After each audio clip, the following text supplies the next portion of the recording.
ہمارے نبی کریم صلی اللہ علیہ وسلم کو بڑی شانیں عطا فرمائی ہیں۔ ہمیں جو نبی عطا فرمایا ہے بڑی شانوں والا نبی عطا فرمایا ہے، بڑی عظمتوں والا نبی۔ پہلے نبیوں کی جو نبوت ہوا کرتی تھی وہ ایک خاص قوم کے لیے، ایک خاص علاقے کے لیے، ایک خاص بولی بولنے والوں کے لیے۔ بعض دفعہ تو یوں بھی ہوتا کہ ایک بستی میں 2 نبی آ جاتے تھے، مگر قرآن مجید یہ بتاتا ہے، سورہ آل عمران میں ہے کہ سورہ آل عمران کی غالباً آیت نمبر 82 ہے، 82۔ اللہ رب العالمین نے تمام انبیاء سے یہ وعدہ لیا تھا کہ میرا نبی آئے گا جو نبی آخر الزمان ہوگا، جو بالکل آخر میں آئے گا، تم نے اس پر ایمان بھی لانا ہے اور اس کی مدد بھی کرنی ہے۔ اس بات پہ اقرار لیا تھا اللہ تبارک و تعالیٰ نے۔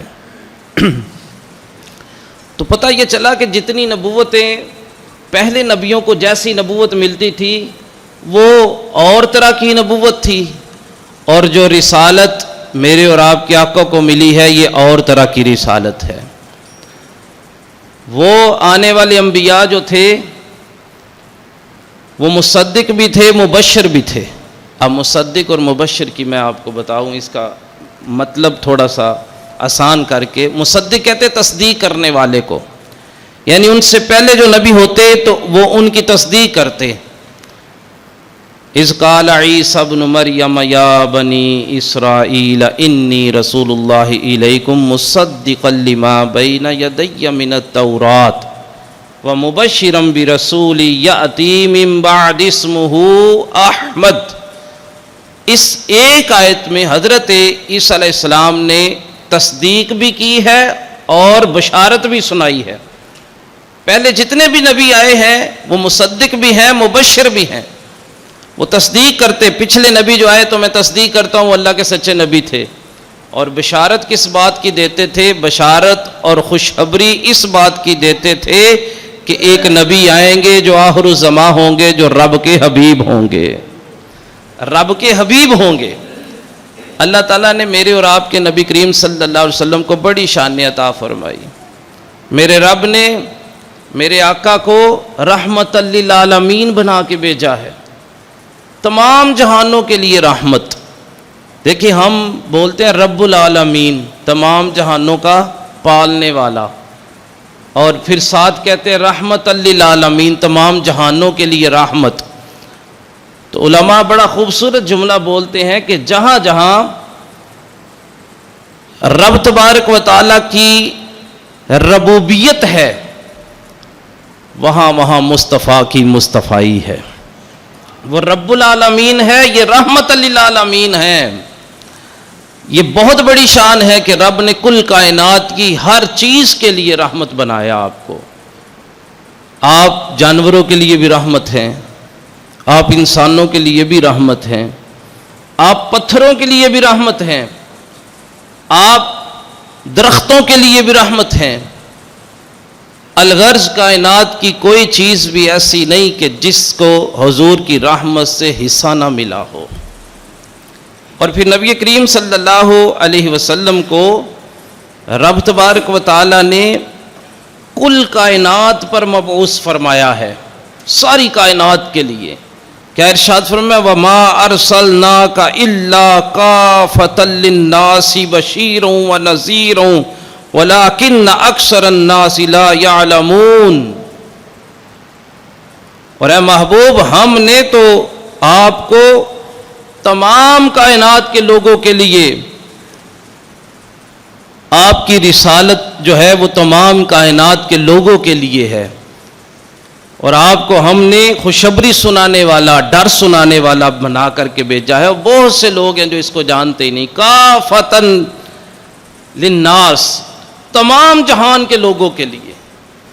دیکھیں میں نے پہلے عرض کیا کہ پہلے نبی آیا کرتے تھے تو وہ ایک بستی کے لیے، ایک قوم کے لیے. جیسے دیکھیں نا بنی اسرائیل ایک قوم ہے, ایک خانوادہ ہے, ایک نبی کریم صلی اللہ علیہ وسلم کے آباء و اجداد میں حضرت یعقوب علیہ السلام ہیں, پھر ان کی آل میں سے جو ہیں وہ یہ بنی اسرائیل ہیں جن کا دوسرا نام آل یعقوب ہے.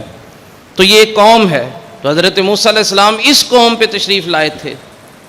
پھر حضرت ہارون علیہ السلام بھی تشریف لائے.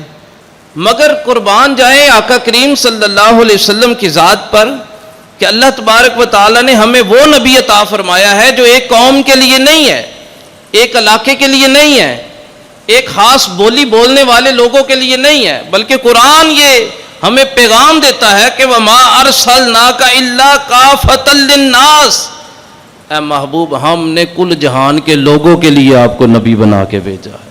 کل جہان کے لوگ وہ جہاں بھی رہتے ہیں, یعنی آپ کی نبوت جو ہے یہ پورے جہان کو گھیرے ہوئے ہے. کتنے کریم آقا ہیں اور رب نے کتنی آپ کو اختیارات عطا فرمائے ہیں. پھر نبیوں میں جو معراج اللہ تبارک و تعالیٰ نے ہمارے نبی کو کروائی ہے, ایسی معراج بھی کسی نبی کو نہیں کروائی. جو مقام, جو بلندی جو رب تبارک و تعالیٰ نے, دیکھیں ہم بچپن سے یہ بات سنتے آئے ہیں اور یہ اتھینٹک بات ہے کہ حضرت آدم علیہ نبینا علیہ الصلاۃ والسلام جب دنیا میں تشریف لائے نا تو آپ روتے تھے, دن رات روتے تھے, اللہ کی بارگاہ میں بار بار روتے, دعا مانگتے, ربنا ظلمنا انفسنا وان لم تغفر لنا وترحمنا لنکونن من الخاسرین. یہ ہمارے باپ حضرت آدم علیہ السلام کی دعا ہے, یہ دعا مانگتے تھے. تو پھر اللہ تبارک و تعالی نے کچھ کلمات ان کو سکھائے. یہ قرآن بتاتا ہے, میں قرآن کی بات سنا رہا ہوں. اس کی تفسیر میں علماء نے لکھا کہ حضرت آدم علیہ السلام نے اللہ کی بارگاہ میں عرض کیا, یا اللہ تجھے میں تیرے محبوب محمد صلی اللہ علیہ وسلم کا وسیلہ دیتا ہوں, تو میری توبہ کو قبول فرما. اللہ رب العالمین نے ارشاد فرمایا, یہ محمد صلی اللہ علیہ وسلم کا کیسے پتہ چلا تمہیں؟ آپ نے عرض کی کہ یا اللہ جب میں نے عرش پر آنکھ کھولی تھی تو میں نے عرش کی ہر جگہ پر تیرے نام کے ساتھ ایک نام دیکھا تھا, جہاں پہ بھی تیرا نام تھا وہاں ساتھ ایک اور ہستی کا نام تھا. تو مجھے پتہ چل گیا یا اللہ یہ کوئی عام ہستی نہیں ہے, یہ بڑی خاص ہستی ہے جس کا نام رب نے اپنے نام کے ساتھ رکھا ہے, لہٰذا میں نے اس وجہ سے اس ہستی کا وسیلہ دیا اور تو نے میری توبہ کو قبول فرمایا ہے. تو یہ مقام اللہ تعالیٰ نے میرے اور آپ کے آقا کو عطا فرما رکھا ہے. آقا کریم صلی اللہ علیہ وسلم ارشاد فرماتے ہیں, میں خاتم النبیین ہوں اور میں اس وقت بھی نبی تھا جب ابھی حضرت آدم علیہ السلام کی مٹی کو گوندا جا رہا تھا. نبی کریم صلی اللہ علیہ وسلم کو اللہ تبارک و تعالیٰ نے کل کائنات کے لیے نبی بنا کے بھیجا, اور پھر آپ کو جو معجزات عطا فرمائے, اللہ اکبر. پہلے نبی ایک معجزہ لے کے آتے, دو معجزات, تین معجزات لے کے آتے تھے. حضرت عیسیٰ علیہ السلام کے پاس جو ہے وہ معجزہ تھا کہ آپ جو ماں کے پیٹ سے نبینا پیدا ہوتے تو ان کو دم کیا کرتے تو اللہ ان کو بھی آنکھیں عطا فرما دیتا تھا.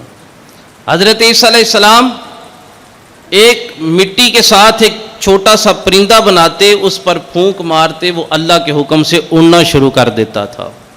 حضرت عیسیٰ علیہ السلام کوڑ کے مریض, یہ جلدی بیماری ہے, سفید رنگ کے داغ آ جاتے ہیں, ان کو دم کیا کرتے تھے تو اللہ کی رضا سے ان کو بھی شفا مل جایا کرتی تھی.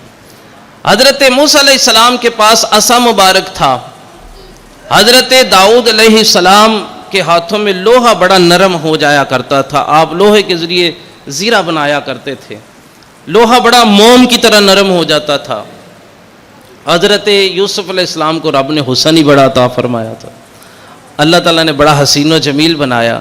الغرض جتنے بھی نبی تشریف لائے ہیں اللہ رب العالمین نے ان کو معجزات عطا کیے ہیں, مگر میں قربان جاؤں اپنے آقا پر, اللہ نے ان کو سراپا معجزہ بنا کر کے بھیجا ہے, سراپا معجزہ.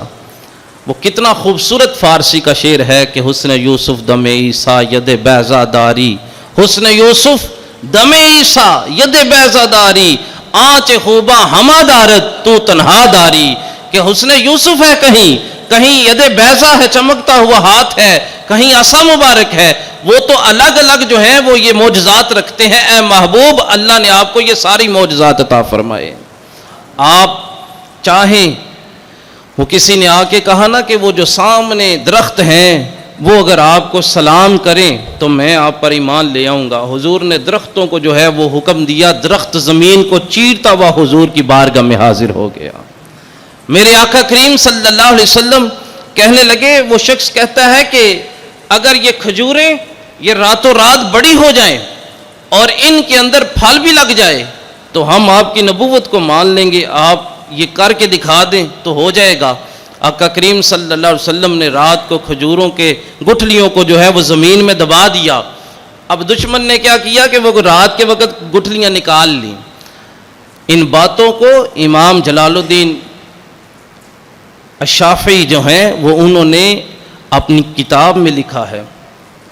آپ الخصائص الکبریٰ کے اندر یہ ساری باتیں لکھتے ہیں، اور قاضی ایاز مالکی رحمۃ اللہ تعالی علیہ نے الشفاء میں یہ باتیں لکھی ہیں۔ یہ کوئی ہوائی باتیں یا یہ ڈائجسٹ کی باتیں نہیں ہیں، یہ اتھینٹک کتابوں کی باتیں۔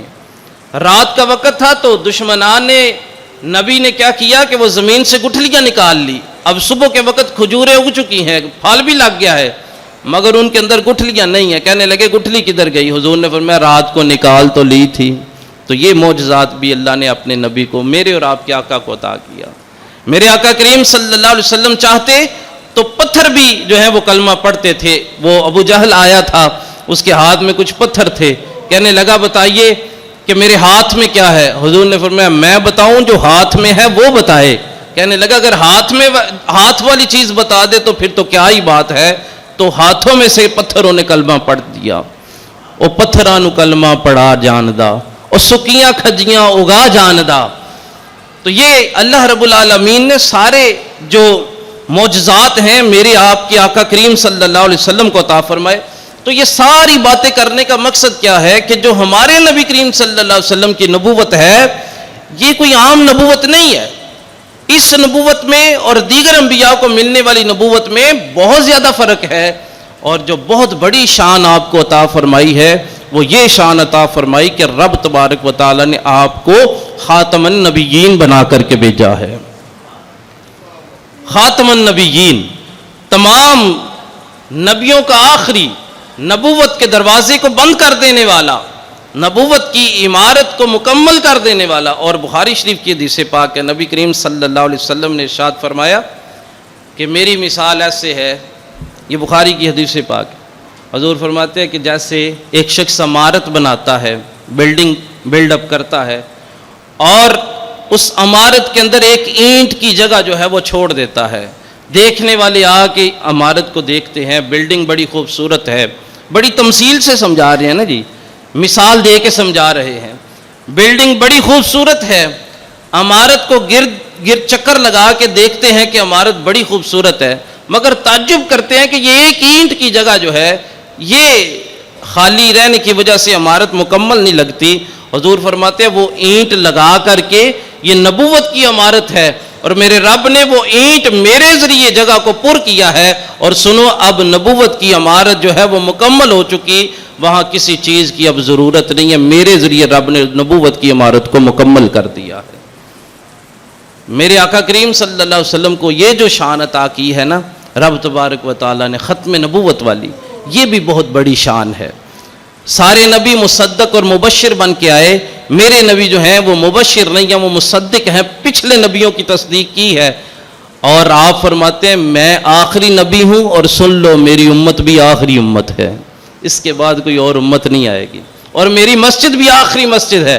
مسجد سے مراد یعنی جو نبی مسجد بناتے ہیں ان مسجدوں میں سے میری مسجد آخری مسجد ہے، اس کے بعد نہ کوئی نبی آئے گا جو مسجد بنائے۔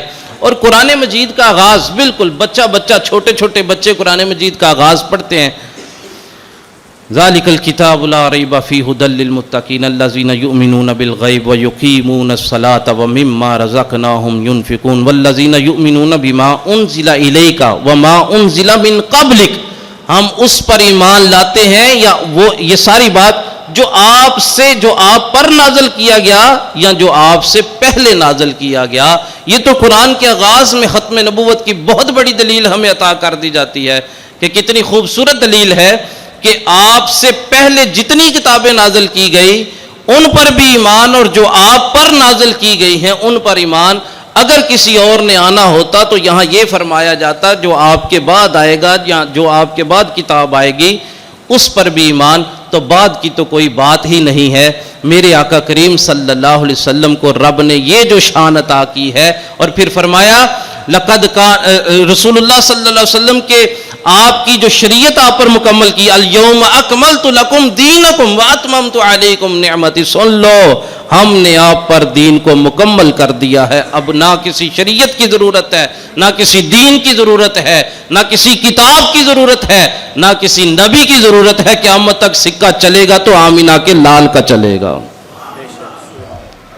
یہ ہے آقا کریم صلی اللہ علیہ وسلم کی شان. اور دیکھیں نا، ہمارے نبی کریم صلی اللہ علیہ وسلم کو رب تبارک و تعالیٰ نے جو بھی شان عطا فرمائی ہے نا، وہ درجہ اتم تک عطا فرمائی ہے. وہ کمال درجے کی عطا فرمائی، اس میں کمی نہیں دی.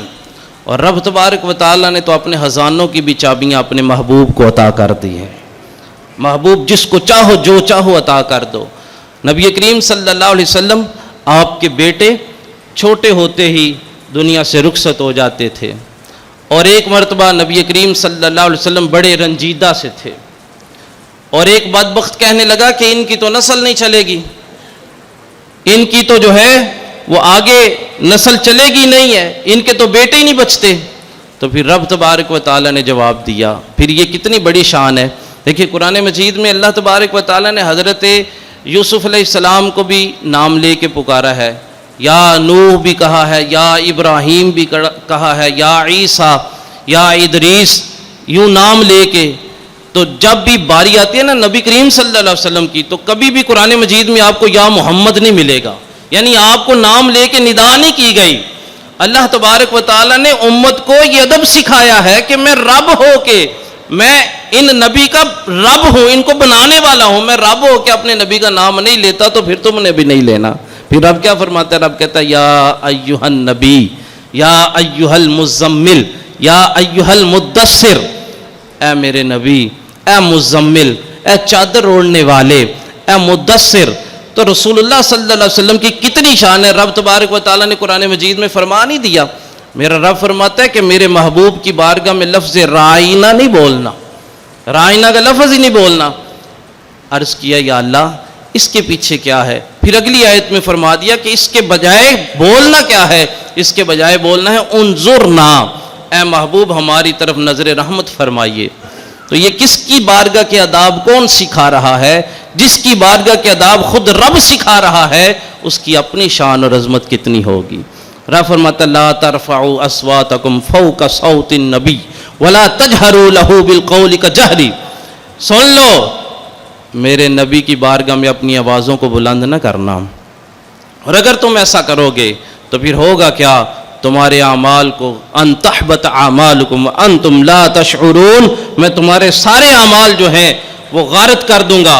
اور سن لو، تمہیں اس بات کا شعور ہی نہیں ہوگا کہ تمہارے اعمال کو غارت کر دیا گیا ہے. تم کہتے پھرو کہ ہم نے تو یہ بھی کر دیا ہے، ہم تو بڑے سچے کلمہ پڑھنے والے ہیں، اور بھائی ہمیں توبہ کی ضرورت ہی کوئی نہیں. کہا جائے نا کہ یہ جملہ میرے نبی کی شان میں آپ نے ہلکا بولا ہے، یہ نبی کریم صلی اللہ علیہ وسلم کے شایان شان جملہ نہیں بولا. تو کہتے نہیں نہیں بس ہم جو ہے نا وہ ہم ٹھیک کہتے ہیں، جو کہہ رہے ہیں وہ صحیح کہتے ہیں. یعنی توبہ کی توفیق ہی نہیں ملے گی. وانتم لا تشعرون، تمہیں شعور ہی نہیں ہوگا، اور تمہاری ساری چیزیں جو ہے وہ ضائع کر دی جائیں گی. اب یہ اتنی شانیں ہوں جس نبی کی، تو اس نبی کے بعد اگر کوئی بندہ یہ کہے کہ میں بھی نبی ہوں، معاذ اللہ ثم معاذ اللہ، تو پھر اس کو اپنی عقل کا علاج کروانا چاہیے کہ یہ شخص پتہ نہیں کون سے مقاصد لینا چاہتا ہے. اور ایسا ہوا نبی کریم صلی اللہ علیہ وسلم، میں پہلے آپ کو علامہ اقبال کی وہ قطع سنا لوں کہ جس میں آپ نے نبی کریم صلی اللہ علیہ وسلم کے ساتھ اظہار محبت کیا ہے. علامہ اقبال کہتے ہیں ہو نہ یہ پھول تو بلبل کا ترنم بھی نہ ہو. یہ پھول اگر نہ ہوگا نا رسول اللہ صلی اللہ علیہ وسلم تو بلبلیں بھی نہیں ہوں گی، پھر کچھ نہیں ہوگا کائنات. وہ جو نہ تھے تو کچھ نہ تھا، وہ جو نہ ہو تو کچھ نہ ہو، ارے جان ہے وہ جہان کی، جان ہے تو جہان ہے۔ اللہ کی سرتبہ قدم شان ہے یہ، انسا نہیں انسان، وہ انسان ہے یہ۔ اور قرآن تو ایمان بتاتا ہے انہیں، قرآن یہ کہتا ہے نبی کی ذات تمہارے لیے ایمان ہے، اور ایمان یہ کہتا ہے میری جان ہے یہ۔ تو علامہ اقبال کہتے ہیں کہ ہو نہ یہ پھول تو بلبل کا ترنم بھی نہ ہو، چمن دہر میں کلیوں کا تبسم بھی نہ ہو، یہ نہ ہو ساقی ہو تو پھر میں بھی نہ ہو، خم بھی نہ ہو، بزم توحید میں بھی دنیا بھی نہ ہو، تم بھی نہ ہو، خیمہ افلاک کا استادہ اسی نام سے ہے، نبض ہستی تپش آمادہ اسی نام سے ہے۔ نبی کریم صلی اللہ علیہ وسلم، اب اتنے حسین و جمیل، اتنے رب کے شانوں والے نبی، اتنا رب نے مقام عطا کیا ہو، قرآن کی ہر دوسری تیسری آیت میں رب اپنے محبوب کے بارے میں اعلان کرتا ہو کہ میں نے اس محبوب کو شان عطا فرمائی۔ وہ میں عرض کر رہا تھا نا کہ اس شخص نے کہا کہ یہ تو لا ولد ہے، ان کے ہاں تو اولاد نہیں ہے، تو پھر رب نے اعلان فرمایا انا اعطیناک الکوثر فصل لربک وانحر ان شانیک هو الابتر۔ اے محبوب، ابتر تو تمہارا دشمن ہے، ہم نے تو تمہیں خیر کثیر عطا فرما دی ہے۔ اے محبوب، ہم نے تمہیں جو بھی دیا ہے وہ اتنا دیا ہے کہ اے محبوب قیامت تک تمہاری امت استعمال کرتی رہے گی، کبھی کمی نہیں آئے گی، خیر کثیر عطا فرما دیا۔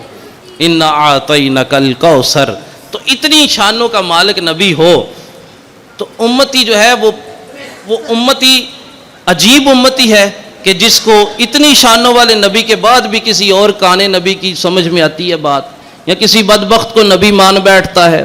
عجیب آدمی ہے وہ شخص کہ جو یہ اس طرح کے نبی ہوتے ہوئے بھی کسی کی بات سن لیتا ہے، اس طرح کی بات کہ جی فلاں شخص بھی نبی ہے، معاذ اللہ ثم معاذ اللہ۔ اور میں نے کہا نا کہ سیرت میں ایسی بات ہوئی، ایک شخص تھا جس نے یہ دعویٰ کر دیا کہ میں بھی نبی ہوں، مسیلمہ اس کا نام تھا، اس نے خط لکھا نبی کریم صلی اللہ علیہ وسلم کو کہ میں بھی نبی ہوں اور مجھے بھی نبوت سے حصہ ملا ہے۔ اپنی قوم کے لوگوں کو کہتا وہ قریش کے نبی بن کے آئے، میں اپنے قبیلے کا نبی ہوں، اور کہتا آپ کو بھی نبوت ملی ہے، مجھے بھی نبوت ملی ہے۔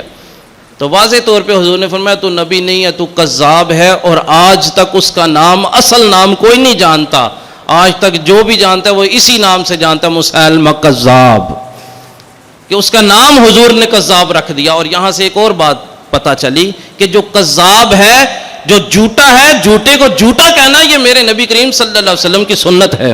آج لوگ کہتے ہیں یار کسے نو چھیڑو نہ، فلانے دے خلاف نہیں گل کرنی، اور نہیں خلاف نہ گل کرو کسے دے۔ بھائی جب حضور نے فرمایا کہ یہ جھوٹا ہے تو پھر ہم جھوٹے کو جھوٹا نہ کہیں تو اور کیا کہیں؟ جب حضور نے فرمایا کہ یہ جھوٹا ہے تو پھر ہوا کیا؟ نبی کریم صلی اللہ علیہ وسلم نے اپنے ایک صحابی حضرت حبیب بن زید کو بھیجا اور ایک خط لکھ کے بھیجا کہ اپنی ان حرکتوں سے باز آ جاؤ، یہ جو نبوت کا جھوٹا دعویٰ کر رکھا ہے اس حرکت سے باز آ جاؤ۔ اور حضرت حبیب بن زید رضی اللہ تعالیٰ عنہ، اللہ اکبر، میں قربان جاؤں اس صحابی رسول پر، یہ پہلے صحابی ہیں جنہوں نے ختم نبوت کے لیے اپنی جان کو قربان کیا ہے، اور یہ کوئی عام شخصیت نہیں ہے۔ یہ جس ماں کا دودھ پیا نا اس شہزادے نے، اس ماں کا نام ہے ام عمارہ، اور حضرت ام عمارہ جو ہے یہ غزوہ احد جب ہوا، جب بغدڑ مچ گئی تھی اور احد کے میدان میں سارے نبی کریم صلی اللہ علیہ وسلم کے ارد گرد اکٹھے ہو گئے تھے، بدبخت لوگ جو ہیں حضور کی طرف تیر چلا رہے تھے، تب اس وقت اگر ایک خاتون ایسی تھی کہ جنہوں نے نبی کریم صلی اللہ علیہ وسلم کے ارد گرد گھومتے ہوئے اپنی جان کی پرواہ نہیں کی، یہ نہیں دیکھا کہ کہیں تیر مجھے نہ لگ جائے، نبی کریم صلی اللہ علیہ وسلم کی حفاظت جس خاتون نے کی ہے ان کا نام ہے ام عمارہ۔ اور جب جنگ ختم ہوتی ہے حضور نے فرمایا سنو، احد کی جنگ، ساری جنگ جو ہے وہ ام عمارہ کے نام ہے، یہ احد کے دن کی ہیرو ہے، ام عمارہ جو ہے یہ احد کے دن کی جو ہے وہ کامیاب ترین خاتون ہے۔ اسی خاتون کا دودھ پیا ہے حضرت حبیب بن زید نے، جو حضور کا خط لے کر کے اس مسیلمہ کذاب کے پاس گئے تھے اور یقین تھا کہ مجھے شہید کر دیا جائے گا۔ حضور نے سر پہ امامہ باندھا، ہاتھ میں اپنا نیزہ دیا اور جا کے حضور کا ہاتھ تھمایا، جا کے تو کہنے لگا ہاں بتاؤ کیا تم ان کو نبی مانتے ہو؟ آپ نے فرمایا ہاں، ڈنکے کی چوٹ پہ حضور کو نبی مانتا ہوں، حضور کو نبی مانتا ہوں، اور میں گواہی دیتا ہوں میرے نبی کریم صلی اللہ علیہ وسلم اللہ کے آخری نبی ہیں۔ تو کہنے لگا کہ میرے بارے میں کیا خیال ہے کیا میں بھی نبی ہوں؟ تو آپ نے فرمایا میرے کان بند ہے تیری بات سننے سے، میں تیری بات ہی نہیں سنتا، میرے کانوں میں تیری آواز ہی نہیں آتی۔ اس بات نے جو ہے اس کو بڑا غضبناک کیا، اس بات سے وہ بڑا ناراض ہوا۔ اس نے پھر پوچھا کیا محمد نبی ہے صلی اللہ علیہ وسلم؟ تو آپ نے فرمایا ہاں اللہ کے سچے نبی ہیں، اور سنو میں گواہی دیتا ہوں کہ میرے نبی پاک اللہ کے سچے نبی ہیں۔ پھر کہنے لگا ہاں میں بھی نبی ہوں۔ تو پھر آپ نے پھر وہی جواب دیا، میرے کان بند ہے تیری آواز سننے سے۔ اب کیا کہا؟ کہنے لگا ایک شخص آؤ، تیز تلوار لے کے آؤ، اس کا ہاتھ کاٹ دو، بازو یہاں سے کاٹ دیا گیا۔ کہا اب بھی گواہی دیتے ہو؟ حضرت حبیب بن زید ام عمارہ کے بیٹے، اللہ اکبر، غزوہ احد کی ہیرو جو ہیں، تو حضور کہ یہ غلام کہنے لگے ہاں میں تو اب بھی گواہی دیتا ہوں میرے نبی کریم صلی اللہ علیہ وسلم اللہ کے آخری نبی ہیں۔ دوسرا بازو بھی کاٹ دیا، آپ نے فرمایا میں اب بھی گواہی دیتا ہوں۔ ایک پاؤں بھی کاٹ دیا، آپ نے فرمایا میں اب بھی گواہی دیتا ہوں۔ دوسرا پاؤں بھی کاٹ دیا، آپ فرمانے لگے میرے جسم کے ٹکڑے بھی کر دو گے، ہر ٹکڑا پکارے گا اشہد اللہ الہ الا اللہ وحدہ لا شریک لہ واشہد ان محمد رسول اللہ، میرا جسم کا ایک ایک ٹکڑا بھی پکارے گا۔ اس صحابی کو شہید کر دیا گیا، اور آپ کی زبان پر یہی بات جاری تھی، میرے نبی اللہ کے آخری نبی ہیں، میرے نبی اللہ کے سچے نبی ہیں۔ حضرت حبیب بن زید کو اس طرح شہید کیا گیا۔ تو یہ پہلے شہید تھے جنہوں نے ختم نبوت پر پہرا دیتے ہوئے اپنی جان کو قربان کر دیا۔ اور دوسرا شخص یمن کے اندر ایک شخص ہوا، یہ بھی حضور کے زمانے کی بات تھی، جس کا نام اسود انسی تھا۔ اس نے یمن میں نبوت کا دعویٰ کر دیا، اور حضرت ابو مسلم خولانی رحمۃ اللہ تعالی علیہ آپ حضور کی حیات طیبہ میں بظاہری جو ہے اس میں ہی ایمان لے آئے تھے، مگر حضور کی زیارت نہیں کر سکے تھے۔ آپ تابعی ہیں، آپ نے صحابہ کی زیارت کی۔ یمن کے اندر جب یہ آپ کو پتہ چلا کہ اسود انسی نبوت کا دعویٰ کرتا ہے، آپ نے لوگوں کو سمجھانا شروع کیا، اور اسود انسی کو پتہ چلا کہ ایک شخص ایسا ہے ابو مسلم خولانی، اگر میں اس کو پکڑ لوں گا، اگر میں اس کو ختم کر دوں گا تو پھر میری نبوت کا سکہ جم سکتا ہے۔ مگر اللہ اکبر، 1400 سال سے ختم نبوت پر پہرا دینے والے آج بھی موجود ہیں۔ ابو بکر صدیق رضی اللہ تعالیٰ عنہ سے لے کر کے امام اہل سنت شاہ امام احمد رضا خان اور پیر مہر علی شاہ صاحب تک ہر عالم نے ڈٹ کر کے اس کا مقابلہ کیا ہے اور ختم نبوت پہ پہرا دیا ہے، اس میں آنچ تک نہیں آنے دی۔ تو کیا ہوا؟ حضرت ابو مسلم خولانی رحمت اللہ تعالی علیہ کو پکڑ لیا گیا، اور آپ سے کہا کہ ہاں بتاؤ کیا کہتے ہو نبی کے بارے میں؟ آپ نے بھی وہی جملے بولے کہ میں گواہی دیتا ہوں میرے نبی پاک اللہ کے آخری نبی ہیں۔ تو کہنے لگا میرے بارے میں کیا خیال ہے، میں بھی تو نبی ہوں۔ تو آپ نے فرمایا میں تیری آواز سننے سے قاصر ہوں، میرے کانوں میں تیری آواز نہیں آتی، میں تیری آواز نہیں سنتا۔ اس بات نے بھی اس کو بڑا جو ہے وہ غضب دلایا۔ کہنے لگا آگ جلاؤ، آگ جلائی گئی۔ فرمایا میں، کہنے لگا میں اس آگ میں پھینک دوں گا، اب بتاؤ کیا گواہی دیتے ہو سچے نبی، اور میری بھی نبوت کی گواہی دو، لوگوں کے سامنے گواہی دو۔ آپ نے فرمایا میں مر تو سکتا ہوں مگر تیرے جیسے جھوٹے نبی کو نبی نہیں کہہ سکتا، تو جھوٹا ہے آج بھی کل بھی، اور میرا نبی کل بھی سچا تھا آج بھی سچا ہے۔ آگ میں پھینک دیا گیا، اور آگ ان کے لیے ٹھنڈی ہو گئی۔ آگ کو اللہ تبارک و تعالیٰ نے ٹھنڈا کر دیا، اور حضرت ابو مسلم خولانی رحمت اللہ تعالی علیہ صحیح سلامت آگ سے باہر آ گئے۔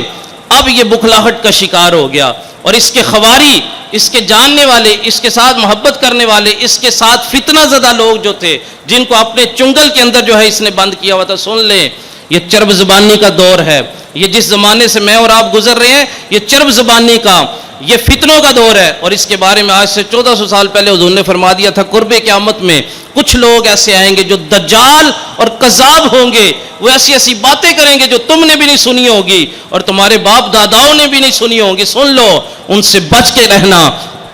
ایاکم و ایاہم، کہیں ایسا نہ ہو کہ وہ تمہیں گمراہ کر دیں، ان سے بچ کے رہنا، ان سے بچ کے رہنا۔ تو میں یہاں پہ ایک بات عرض کرتا ہوں کہ ہم نے دو ختم نبوت کے مجاہدوں کی بات سنی ہے، اور ان دونوں باتوں کے اندر ایک چیز مشترک ہے، ایک چیز کامن ہے۔ وہ کیا؟ کہ جب وہ اپنی جو ہے وہ بدبختی کی بات کرتے تھے، جب وہ کہتے تھے ہماری نبوت کی بات کرو، تو ان دونوں حضرات نے کیا کہا تھا؟ ہمارے کان بند ہے تمہاری بات سننے سے۔ آج بھی یہی پیغام ہے امت کے لیے کہ جب بھی کوئی ایسی بات کرے کہ جو میرے آقا کی شان کے ساتھ جو ہے وہ ہرزہ سرائی کرنے والی بات ہو، یا حضور کی شان کو کم کرنے والی بات ہو، تو بھائی ہمارے کان بند ہیں ایسی بات سننے سے. ہم نے نہ ایسے شخص کے پاس بیٹھنا ہے، نہ ایسے دجال اور ایسے کذاب کے پاس کان بند ہیں ایسے شخص کی بات سننے پر. تو پھر حضرت ابو مسلم ہولانی جب باہر نکلے نا تو اس کے چیلے کہنے لگے کہ یہ شخص جو ہے اگر بچا رہا تو یہ تمہاری نبوت کا جو ہے محل گرا دے گا، آپ کو جلا وطن کر دیا گیا. اور آپ نے سوچا چلو مدینہ طیبہ چلتے ہیں. اللہ اکبر. جب کوئی غمگین ہو جاتا ہے نا تو پھر اس کو مدینے کی یاد آتی ہے. فریاد امتی جو کرے حال زار میں، ممکن نہیں کہ خیر البشر کو خبر نہ ہو. جب کوئی غمگین ہوتا ہے تو وہ مدینہ طیبہ چلا جاتا ہے. تو آپ نے سوچا میں اپنے نبی کے پاس چلتا ہوں. جب مدینہ طیبہ پہنچے تو پتہ چلا حضور کا تو وصال ہو گیا. آقا کریم نے تو پردہ فرما لیا. تو مسجد نبوی میں آپ نوافل ادا کر رہے تھے، اتنے میں حضرت فاروق اعظم آئے اور آپ نے جب قریب بیٹھے شخص ایک اجنبی شخص کو دیکھا، پوچھا کہاں سے آئے ہو؟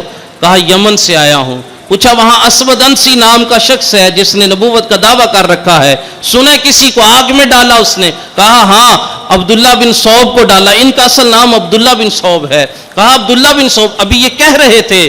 حضرت عمر نے مومنانہ فراست سے پہچان لیا وہ ابو صوب یہی تو ہے، یہی تو ابو مسلم ہے. آپ نے آگے بڑھ کے ان کی پیشانی کو چوم لیا. کون چوم رہے ہیں؟ صحابی رسول. کس کی پیشانی؟ ختم نبوت پہ پہرا دینے والے کی پیشانی. صحابی رسول چوم رہے. اور کون سے صحابی رسول؟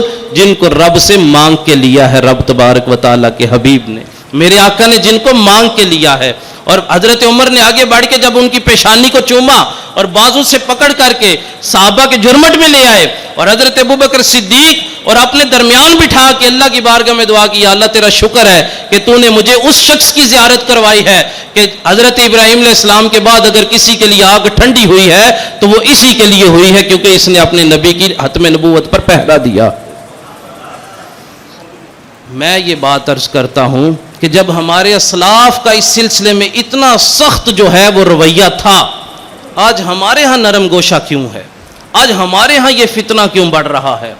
اور مجھے افسوس سے کہنا پڑتا ہے کہ اس راہ والی کے ارد گرد یہ فتنہ بہت زیادہ ہے.